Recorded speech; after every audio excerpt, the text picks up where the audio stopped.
Vamos falar de uma escola literária importantíssima para o período literário brasileiro, para o cenário literário brasileiro. Nós aqui vamos ter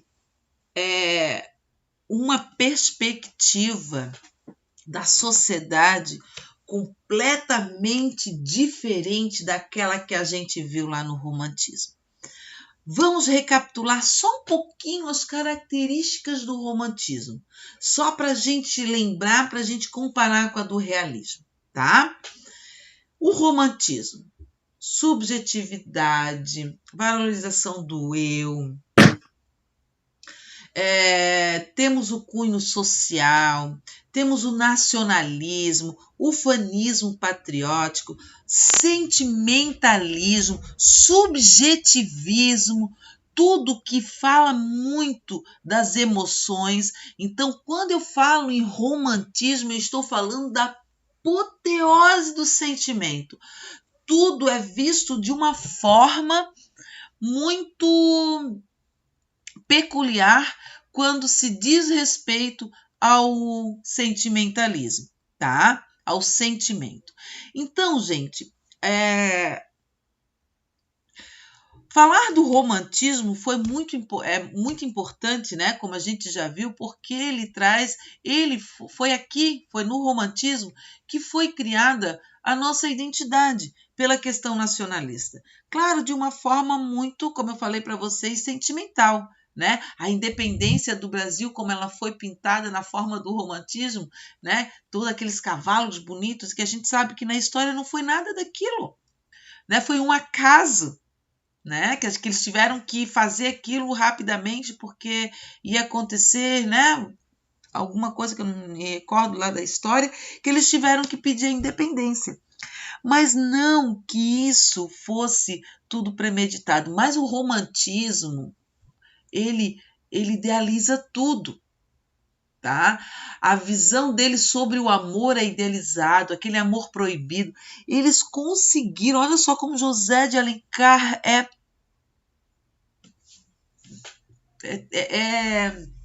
como é que eu posso dizer? Ele é bárbaro, né? Ele conseguiu romantizar um casamento comprado lá da Aurélia.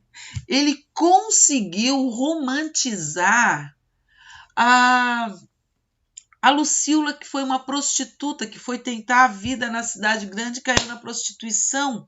Ele conseguiu romantizar o índio e o branco, né? Que na verdade a gente sabe que não aconteceu daquela forma. Então o romantismo ele foi muito sentimental e foi o período mais longo da literatura, tá, gente? Então o momento do realismo ele é maravilhoso, né? Para nós entendermos um pouco sobre a nossa identidade, para nós entendermos um pouco sobre as nossas ideologias, sobre, enfim, em tudo. Só que a vida dele já estava acabando, né? Teve um período que algumas pessoas já não estavam olhando aquele momento da literatura como uma coisa contemporânea, caiu na mesmice, né? Aquilo ali o povo já não estava mais vendo a forma, os autores já não estavam mais vendo aquela forma do romântico e escrever já não estava mais caindo no gosto do povo, né? Porque vocês lembram que a literatura romântica, ela se deu nos folhetins, né, eram publicadas em folhetins, e a partir daí, então, né, a alta classe, a burguesia estava em alta, e automaticamente ali, então, eles começaram a ter uma circulação dessas histórias, né, os capítulos, enfim, certo? Então, nesse momento da história, nesse momento da literatura, teve um cara, né, que olhou para a literatura. Tiveram algumas pessoas que olharam para a literatura, alguns autores, né, que viram que aquilo dali já não estava mais aos olhos da sociedade real. Então, vamos mudar, né? Nós tivemos, por exemplo, essa de Queiroz. Se eu não me engano, tem na Netflix, tá? Que esses dias eu estava buscando lá na Netflix um filmezinho e eu vi esse filme, tá? Ele é maravilhoso. O livro é maravilhoso, mas quem, né, não quiser ler o livro, mas o filme é muito bom. O Crime de Padre Amaro. Eu acho que tem na Netflix. Então eu vou indicar a vocês que essa obra, essa de Queiroz, oi. Pode repetir o nome do filme? O Crime de Padre Amaro. Tá bom, obrigada. Tá? Essa obra, ele faz uma crítica ferrenha à igreja. Diferente lá do romantismo, a religiosidade era uma característica do romantismo, não era? Então aqui ele faz uma crítica ferrenha à Igreja Católica, né? A questão de como as coisas funcionavam por trás dos bastidores. Então o realismo vai ser isso, ele vai colocar o podre da sociedade nos livros, nas obras. Muitas vezes eles foram censurados, tá? Muitas vezes eles foram mal interpretados. Eu me recordo de um episódio, né? Porque primeiro aconteceu o realismo lá em Portugal para depois chegar aqui no Brasil, certo? Então, aqui no Brasil, nós tínhamos uma sociedade altamente conservadora, não diferente lá de Portugal, mas aqui muito mais fechado, né? Então, eu lembro de um episódio de uma novela, o nome da novela era assim, A Moça. E na novela teve um episódio, aquela Ana do Véu, que ela foi interpretada pela Iris Valverde, e ela lia um livro. Ela começou a ter modos diferentes, né? E a mãe dela queria casar ela logo porque ela parecia que estava assim, louca para fazer uma besteira antes do casamento, né? Então, eu lembro que ela esteve ali, a mãe dela começou a cercar ela, ver o que ela estava fazendo e tal. E uma vez ela saiu para ir à igreja, né? E a mãe dela aproveitou para entrar no quarto dela para ver o que ela estava, se tinha alguma coisa. E debaixo do travesseiro da Ana do Véu tinha um livro, essa de Queiroz, que era o Primo Basílio, né? Que depois nós vamos também conversar sobre o Primo Basílio. Então, quando ela olhou assim, meu Deus, ela está lendo essa de Queiroz, meu Deus, o Primo Basílio, não acredito, esse cara é um pervertido. Ela descreveu assim, e era assim que o Essa de Queiroz era visto, como um pervertido. Porque aquele amor que existia, que os românticos, que os autores românticos faziam, aquela idealização de um amor, de um triângulo amoroso, aqui no realismo ele vai colocar o triângulo amoroso como uma coisa perversa mesmo, pervertido mesmo, tá? Como se fosse um amor pervertido mesmo, que queria ficar com os dois ou alguma coisa do tipo. Os românticos jamais diriam desta forma, tá? Mas o realismo, a mesma coisa. Agora, vocês imaginem um autor realista olhar a obra de Lucila como uma coisa romantizada. Uma pessoa que sai do interior e vai para a cidade tentar a vida, né, como prostituta, e faz todo um romance, um pau, né, que existe o Paulo, tal, assim, assado. Não, ele não ia jamais romantizar isso, ele ia falar que acontecia, o que era de verdade. Ele ia escrever e descrever o que acontecia de verdade. A Aurélia Adelaide e Seixas, ele não seria jamais um casamento comprado, aquele amor, enfim, não seria um triângulo amoroso isso daí. Adelaide jamais ficaria de lado. Entendem? Então, o realismo ele vai ter uma visão completamente diferente do romantismo. Tudo aquilo do romantismo vocês coloquem abaixo, tá? Ele vem contrapor totalmente ao romantismo. Ele vem mostrar que o romantismo ele idealiza uma coisa que não existe e nunca vai existir na sociedade. Certo? Aquele ufanismo todo, aquela idealização toda, aquele sentimentalismo todo acabou, foi por terra. Então, o que era a apoteose do sentimento caiu lá por terra. Tá certo? Então, o realismo agora vai ter um olhar observador da sociedade e descrever a sociedade nua e crua como ela é. Tá? E nós sabemos que quando a gente descreve a sociedade como ela é, coisas boas não vêm, né? Não vem. Vão existir preconceitos, vão existir apontar os dedos, apontar o dedo para as pessoas, julgar as pessoas, certo? Então, nesse momento da literatura, é importante até para mostrar esse lado observador e crítico, tá? Porque Machado de Assis é um divisor de águas da literatura. A gente já diz que o realismo aqui, ó, ele vai ser um contemporâneo. Já começa a ter uma nova visão. Ele vem para a contemporaneidade. Tanto é que os autores que escrevem esse tipo de livro, esse perfil, né, do realismo, eles já veem o que vai acontecer no futuro. É impressionante, tá? Da forma como eles veem o futuro diante das obras, tá? Então, vamos lá. Realismo. Ele teve início, então, em 1881, tá? Aqui nós temos o nosso realismo. Nós vamos ver as características, o que foi o contexto histórico, as características e o realismo em Portugal, tá? O realismo teve início na Europa, mais especificamente na França. Como resposta ao artificialismo do neoclassicismo e ao sentimentalismo exacerbado, exagerado, né, do romantismo, em um momento conturbado da história do continente, repleto de revoltas sociais e de insatisfação política que foram traduzidas para a literatura.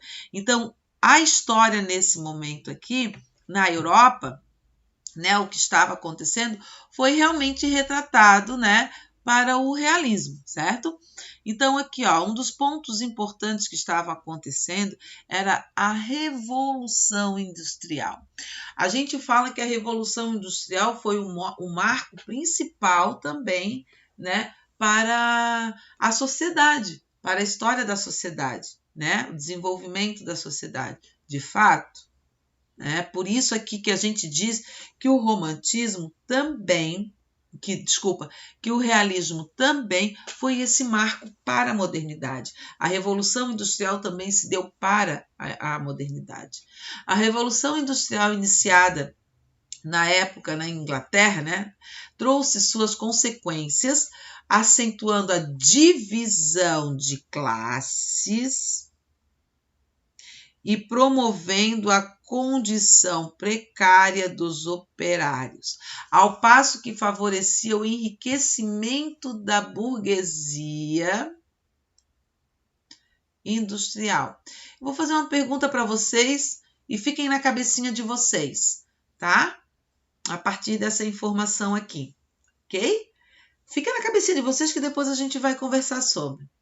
Quando eu digo que ela foi acentuada pela condição operária, precária dos operários, né? E o favorecimento da burguesia industrial, será que mudou hoje? Será que a sociedade mudou tanto quanto lá essa contextualização lá do século XIX? Será? Vamos pensar.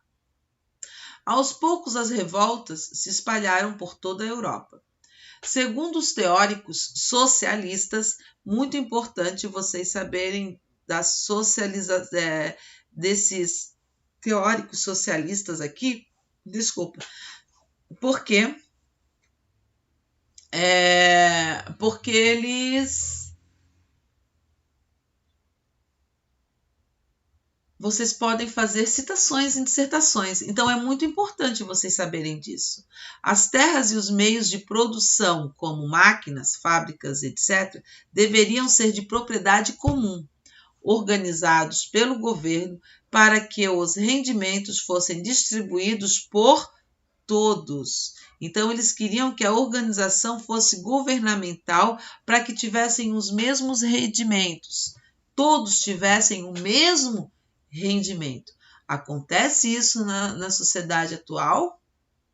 Essa distribuição, olha a ideologia que eles tinham daquela época e vamos pensar no agora. Será que houve essa evolução? Será que são distribuídos de forma igual para todos? Todos, que eu digo todos os cidadãos.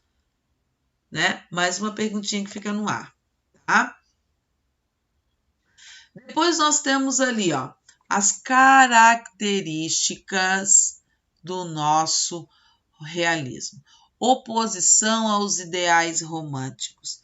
Oposição aos ideais românticos. Tudo que foi ideologia romântica, eles vão contra. Eles vão acabar com toda aquela ideia que a sociedade ainda tem sobre o romantismo, sobre aquilo que foi construído no romantismo a partir da contextualização histórica dela e a partir das características dela, colocar ao fundo. Então, ele vai se opor totalmente ao romantismo. Tudo que a gente mostrar, que citarem, que ele teve continuidade do romantismo, que ele veio com uma forma subjetiva, não. Tudo que a gente fala do realismo é de forma clara e objetiva. Tá? Retrato fidedigno da realidade. Ele é fiel à realidade daquele momento da sociedade. Ele vai descrever exatamente aquilo que ele colocou, o que a sociedade representa, tá? Objetivismo, olhem, e o materialismo, o ter, a posse, o de se sentir importante. Tem uma parte, quem está assistindo a novela, Novo Mundo, né? Quem está assistindo a novela Novo Mundo vai entender um pouquinho. Tem aquele casal lá que tem aquela taberna, agora ele é deputado, né?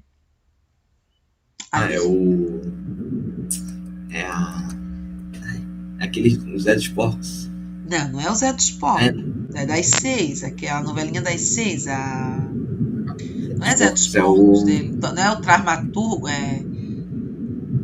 Turgo, sei lá, eu não sei o nome, bem esquisito, né? Ele agora é deputado, ele está com vestimentas, então ele faz uma crítica que dá para trazer para a realidade total, quando ele fala, né, do povo, de votar, porque agora o povo tem, eles colocaram como o povo poderia votar, né, os homens, né, aí depois a mulher dele queria ser deputada também, daí foi lá ver se podia ser, ela disse que não, ele disse que não poderia em primeiro lugar porque ela era mulher. Aí ela falou, então quer dizer que eu nunca vou ser presidente? Não, você nunca vai ser presidente, porque mulher não pode, mulher isso, mulher aquilo, biriri, bororó. E ela ficou indignada com aquilo. Né? Então, aqueles dois ali, eles fazem uma desconstrução totalmente romantizada que a novela traz, mas é uma crítica que eles tentam fazer. Tá? E ele mostra, ele sempre quis, e eles representam bem aquele povo que era marginalizado, que não era nada na sociedade, né? E queria ter posse. Primeiro eles queriam ter escravos. Eles conseguiram ter escravos. Eles escolheram como se fossem um senhor de cafés, né? Aquela coisa toda. Depois eles começaram a progredir. Teve abolição. Não, então vou também ter abolição. Não, nós vamos aderir também porque é moda. E ele faz uma crítica assim perfeita, tá? Aí depois aconteceu, vamos, aquele outro bem que é bravo, que é o antagonista da novela, né? Ele foi lá e fez com que ele se tornasse deputado porque para estar do lado dele. Eles queriam ter um título de marquês, baronesa, ou barão, ou marquês, enfim, eles queriam ter um título, né? Então, eles brincam com essa questão de se exaltar na sociedade, de ter alguma coisa. Agora ele é deputado, então ele está se mostrando ser deputado, ele é importante, mas ele nada mais é do que um laranja do antagonista, né? Então ele faz o que ele manda, o que ele entende. Licurgo então, e Germana. É isso mesmo. Germana, isso mesmo. Então ele assim, ele faz uma crítica perfeita, gente, sabe? Então, aqui, esse materialismo é a questão de ter, de ser, de ter uma posição, né? O que é importante dentro da sociedade. O universalismo, tá? E o cientificismo. Aqui é a questão da razão, né? É um todo. Eu não tô mais preocupado com o individualismo, né? Eu estou preocupado com todo, o universalismo, que é o que faz essa contraponto a essa característica do romantismo. Veracidade e contemporaneidade. Veracidade é a verdade, né, que o realismo vai trazer, e a contemporaneidade é a novidade, é o novo, é o contemporâneo, certo? Linguagem culta, descritiva e detalhada, né? Quem aqui nunca... Alguém leu alguma obra de Machado de Assis?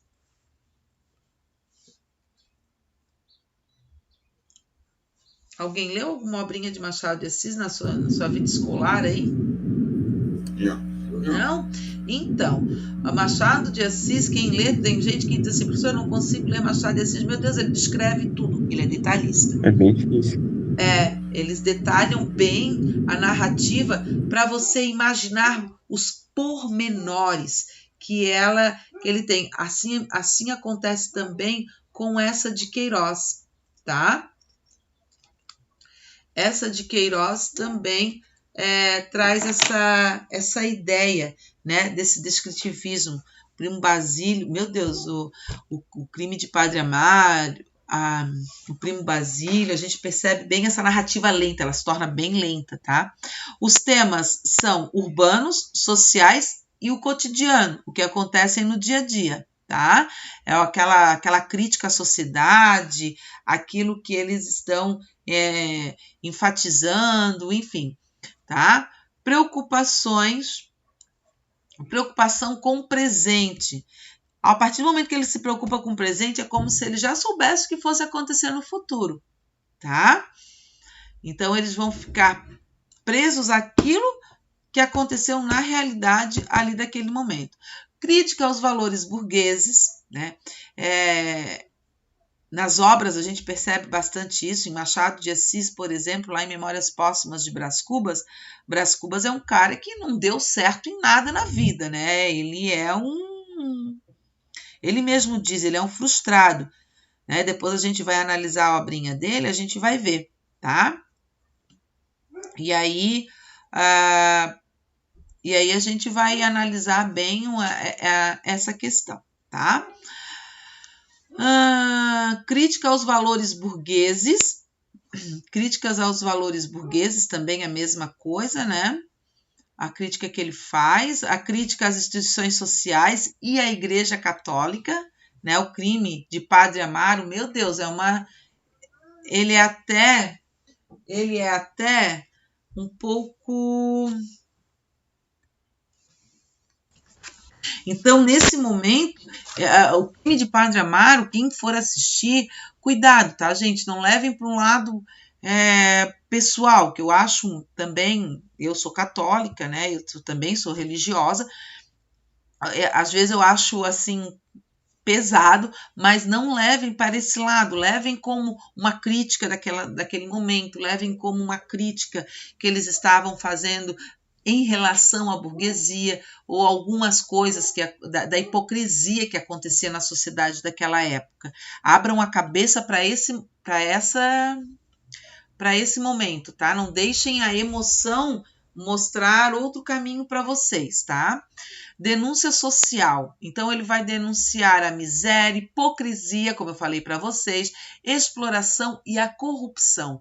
E quando ele faz, no crime de Padre Amaro, por exemplo, ele fala da corrupção da igreja. E que a gente sabe que o passado existiu, né? Muito isso. Quem é católico sabe do que o Papa João Paulo, ele pediu desculpas pelo passado da Igreja Católica, porque havia sim essa corrupção, infelizmente, né? Mas graças a Deus isso foi mudando e ela partiu somente para a questão religiosa, né? Investigação do comportamento humano, observar. Eu vou observar aquilo que eu vejo, eu vou começar a analisar o comportamento da humanidade. Machado de Assis, em Memórias de Brás Cubas, ele fala, né, quando ele está no teatro, que ele começa a olhar as pessoas todas com vestimentas, né, ele começa a filosofar, e depois na descrição dele ele mostra como se elas estivessem sem roupas, todos seriam iguais, como que elas seriam vistas? Ali elas estão com trajes que dêem uma posição, que se mostram uma posição, se todos ficassem nus, né? Como seria? Tá? Depois a gente tem personagens comuns, né, do nosso dia a dia, não idealizado, tá? Nunca, né? Os nossos lá do nosso romantismo, sempre muito idealizados. Esses aqui, os do realismo, cai por terra, tá? Aprofundamento psicológico das personagens. Então, Machado de Assis, ele vai ser onisciente. Ele não só vai conhecer e descrever os personagens, como ele vai saber os seus mais íntimos pensamentos. Essa também tem essa característica, tá? Os romances de caráter documental. Então, isso aqui, ó, é uma característica bastante importante para a gente definir o realismo, tá? Romances de caráter documental, tá certo? Prestem bem atenção nesse sentido. O realismo em Portugal. Agora sabemos de todas as características do realismo, né? Aquelas características que eu coloquei para vocês, e a contextualização histórica, é a partir da Europa, a contextualização histórica, mas as características ela vem de um modo geral, mesmo porque o autor nosso aqui, que vai nos representar, que será Machado de Assis, ele vai ter muitas características, óbvio, né, de Eça de Queiroz, tá? Então, a gente vai perceber muito isso, tá? Agora nós vamos partir para o português. Então, no português, é uma escola, vai acontecer, vão ter as características que vão repercutir com Machado de Assis, tá? Nós vimos que o realismo foi criado na França, mas o nosso foco é o realismo português para que a gente dê continuidade, a gente mencionou lá, mas para que a gente dê continuidade no Brasil, tá certo? O realismo desenvolveu-se nos últimos anos da década de 60 do século XIX e tem como marco inicial, né, como marco a questão de Coimbra. O movimento reflete o pensamento da elite intelectual. Meu Deus, às vezes fala isso aqui, eu estou vendo que a gente conhece demais Machado de Assis, então parece que eu estou vendo as situações de Machado de Assis, né?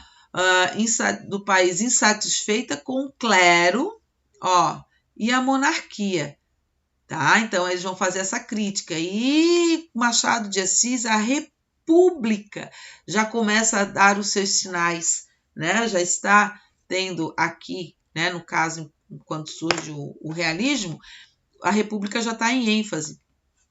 É um período de agitação política, social e cultural que toma conta de grandes centros educacionais, como em Coimbra. Tá?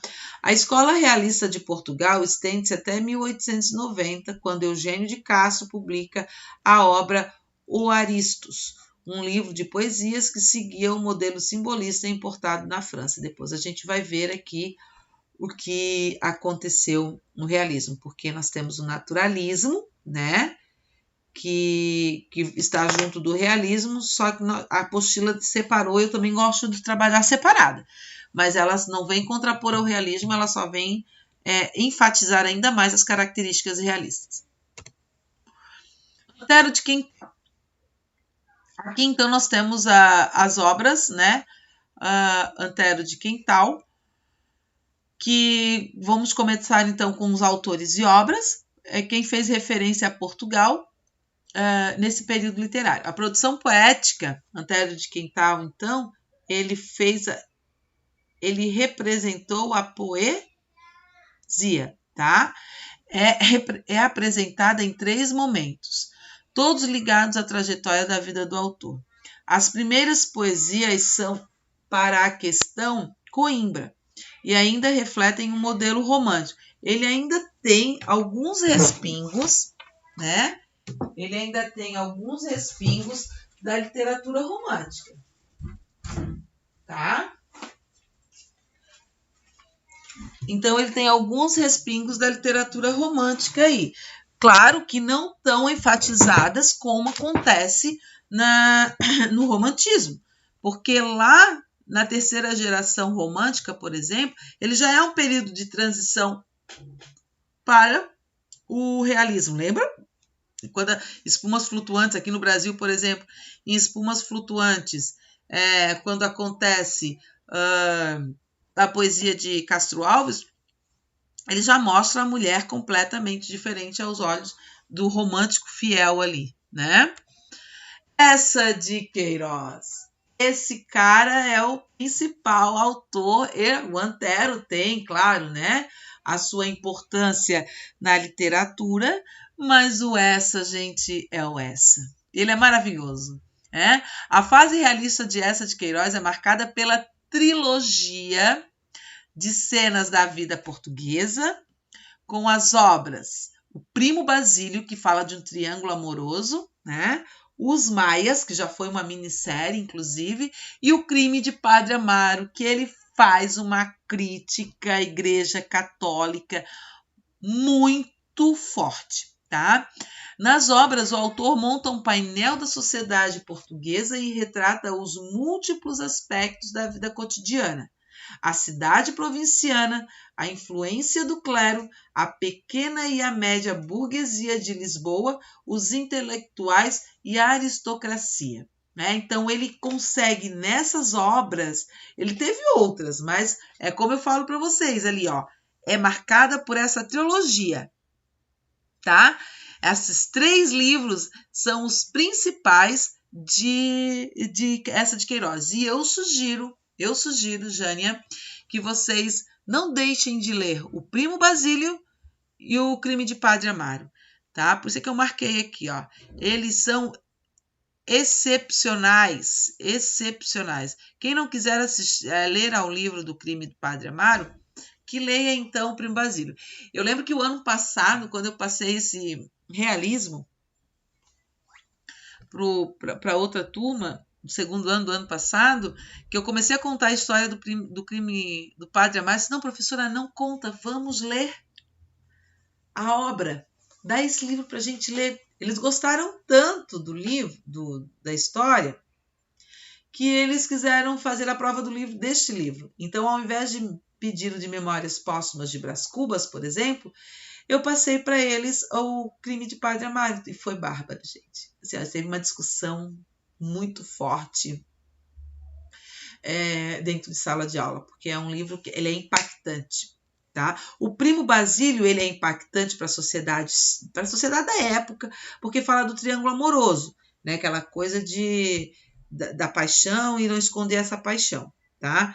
mas o subentendido, o primo Basílio ainda mostra a real situação. Machado de Assis ele deixa subentender, né? Ele deixa no colo do autor. Será que traiu, não traiu? Ou será que teve, não teve? Ou, enfim, só em Memórias Póstumas que aconteceu mesmo o triângulo de fato, tá?